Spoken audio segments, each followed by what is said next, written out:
All right, so will the LA moms come home today? That's the subject of the riff. So once upon a time, California was a truly great state. After World War II, people were moving west. It was beautiful. It worked.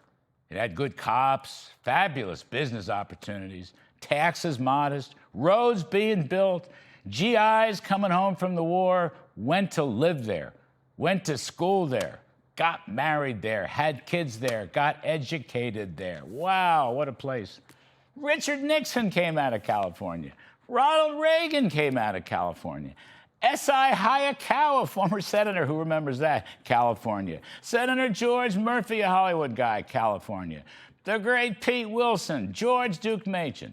You know what? Even the liberals weren't all that liberal in those days. And most of all, California worked. But that was then. Now, it doesn't work anymore. And as everybody knows, today's very big election, in fact, it's a jungle primary, and the big race is really for L.A. mayor. Now, I don't want to forget my pal Steve Hilton with the Trump endorsement for governor in that race. I hope he does well. I hope he wins the thing.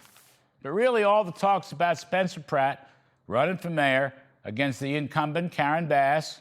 A very important race. But it's really not heavily policy debate. It's not really a partisan political race in the usual sense. I think it's more a question of whether moms can actually win back L.A. as a good place to live.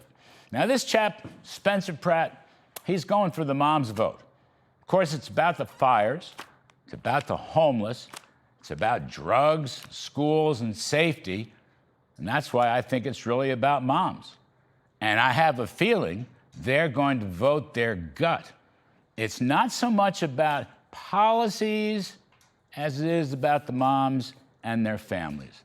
My friend Victor Davis, who's going to be here in just a minute, is writing how the Democratic Party itself has been hijacked by a bunch of left-wing Jacobins.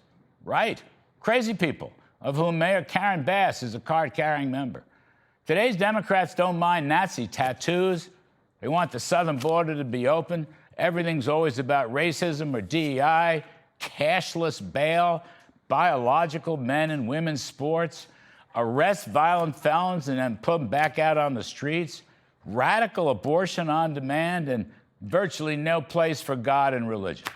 For some reason, these left-wing Democratic Jacobins have completely lost touch with working-class folks of all colors, of all shapes, of all sizes, which is why Donald Trump has whooped them 2 out of the last 3 elections, maybe 3 out of the last 3 elections. Now, as I said before, I really don't think this election is a heavy dose of policy. Today's election is not about Mr. Trump. And it may not even determine L.A. dystopia or recovery for the next 25 years. But instead, today's election is about a nice guy whose home was burned in the fires, with a clever sense of humor, a lot of common sense, and an appeal to L.A. moms to please come home. And that's the riff.